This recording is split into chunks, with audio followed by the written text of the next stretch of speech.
when we discussed the launch of the Witcher 2 on GOG, and we said, GOG is about three things mainly. We're about providing excellent value for our users with a flat price everywhere in the world. We're about giving huge, incredible extra content with all of our titles, so it's practically like it is a collector's edition for every version of the game. And we also make sure that all of our games are completely DRM free. Not many publishers are willing to just go ahead and do that kind of exclusive package for GOG, CD Projekt being a sister company was.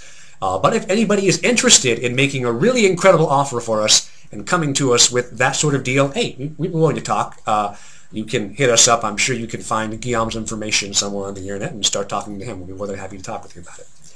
Can you get this for me? Sorry. Oh, whoa, hey, look, here comes our Papercraft Necker again. And we have another question. What is this one? This question appears to be, how about loading times? Loading times. Have you noticed any in the gameplay that we've done? There is a streaming icon in the corner. It's there because the game actually does stream. If you see like one split, 1/10 of a second performance crank, it's just because the distant area has been loaded right now, but we do not have any loading times in Witcher 2. I mean, if you switch in between chapters, that's possible, but that's a different story. Music from Adam Skorupa, obviously, yeah. Most of the music in The Witcher 2 has been done from Adam Skorupa, but he's not the only composer. We got, that's going to be a tough one, Krzysztof Jesus. Wierzynkiewicz, I'm sorry. I was close to forgetting, but I didn't. Krzysztof Wierzynkiewicz, he's the other composer that did the music for The Witcher 2. Hi, Krzysztof. All right. Cool. Mr. Baginski involved in the cutscenes? No, Mr. Baginski is working. I'm pretty sure he's got a lot of work right now, but with the new engines, we're doing all the cutscenes in the engine, and we've got our own cutscene or cinematic department in CD Projekt Red, and these guys are taking care of it. We do not actually need CGI with this engine. Not for now, at least. Yeah? Do we have anything more? Necker. Necker. Any more questions for us, Necker? All right. Let me see. People ask us what version of the game will be on GOG. What kind of, because obviously some different countries might have different versions of the game, like based off of Germany or America. There are different things that aren't. Yeah. So what version will we have on GOG? Well, GOG is offering eFigs games. So we're doing English, French, Italian, Spanish, and German. And that's, you can, depending on what language pack you want, you'll be able to download them, I believe, as extra content from GOG. And I also think as far as making a rating of the game, like creating a, what rating are you going for? It's mature. It's mature. Okay, so... It's mature ESRB. Is PEGI mature as well, or 17 or 18? I think it's PEGI 18 plus. It's 18. So it's 18. It's PEGI 18, you're right. So we're going to be providing the same basic game to everyone in the world on GOG. We don't have to worry about trying to provide a different experience for different countries, as far as I know. User asks about Rise of the White Wolf. I remember that one. Sweet memories. Yeah. The thing is, this project is not under development right now, but we're not hiding that it's deep in our hearts. Maybe one day will come where we will have chance, time, money, and people to actually get back to it. It's not that moment, therefore, unfortunately. And that does, I guess, kind of tie into people who are also wondering, will The Witcher 2 be on consoles? Will The Witcher 2 be on consoles? I really hope it will. We do want to do it. I mentioned that at the very beginning. We're not ready to develop many projects at the same time. It's not in development right now. We probably will take our schedules, our priority lists and everything and sit down after we release the PC version, and hopefully then we will have something to tell you when we plan things out. All right, and I guess also someone's asking, will there be a Mac version of the game that kind of goes in the same area? Not that I know. Okay, not that you know. Fair enough. All right.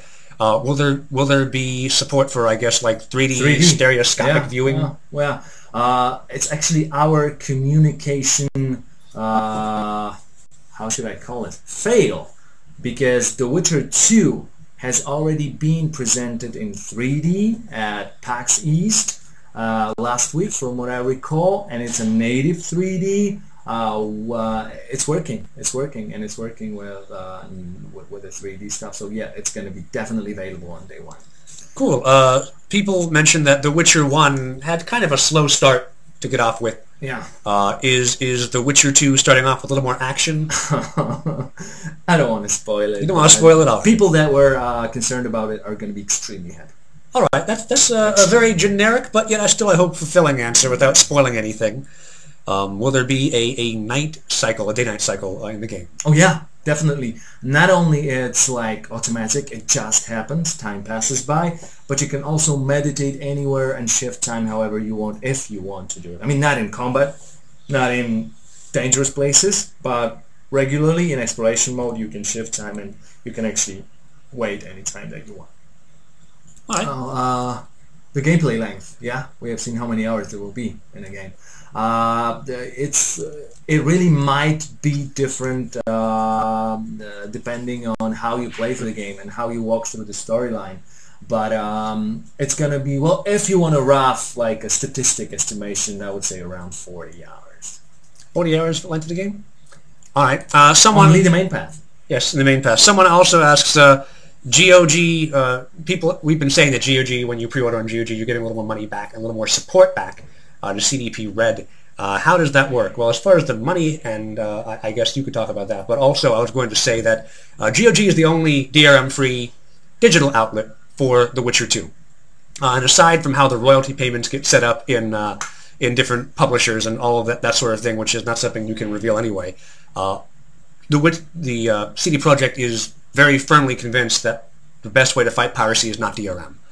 Because obviously any game, when you release it, think of any AAA title that came out in the last 3 years, they were available on the very first day, free of DRM, on torrents. It's not like adding DRM is going to improve that situation. So really DRM only impacts the users who've legally purchased the game. By purchasing the game through GOG, you're helping show people that DRM is not necessary to make a AAA title successful in the very beginning of its launch. And while, of course, I'm sure CDP is doing everything they can to make sure that the DRM, or wherever else they may have it, is as light and non-intrusive as possible, I think you want to send the right message to developers and kind of maybe help set a chart for the future of how other game developers may attempt to approach their digital offers and say, hey, maybe we don't have to go with DRM because look, it worked out well for CD Projekt and GOG. Yeah. Someone, I'm sorry, what? Yeah, that's fine. All right, another user asked, did you fix the stealing system in The Witcher 2 so Geralt can loot homes? Addressing the question like this means that actually was something wrong. We do not really believe in it. I mean, I know a lot of people would like the game to be more realistic than the real life, or not, but the truth is it's a game. I mean, normally in a real life you could not steal from people, but otherwise in the game you could not get objects. So some NPCs will react to what you do, but it was also the case in The Witcher 1, just not all. I don't think that would be, I think that would be more realistic than fun. Sure, I think virtually any RPG I could think of that's a classic has inevitably the crate or the vase or whatever it is that you destroy wherever you go, and you always find stuff in it. So realism about where you find items isn't necessarily, I think, a key concern for any gamer. There's conventions out there. You know, if you find a box and you can break it, you should, because there'll be stuff in some of them. And you know, if you go into an NPC's house and they're not looking, yeah, go ahead, rob them blind. That's what heroes do, apparently, at least in RPGs. Are we not afraid that the DRM-free version on GOG will mean piracy on day one? Well, you can answer on your side, but I think the DRM-free version on GOG and the piracy on day one does not have too much in common. Yeah, I don't think there's necessarily a huge overlap. We obviously, when you download the game from GOG, yes, there will be no copy protection, any sort of DRM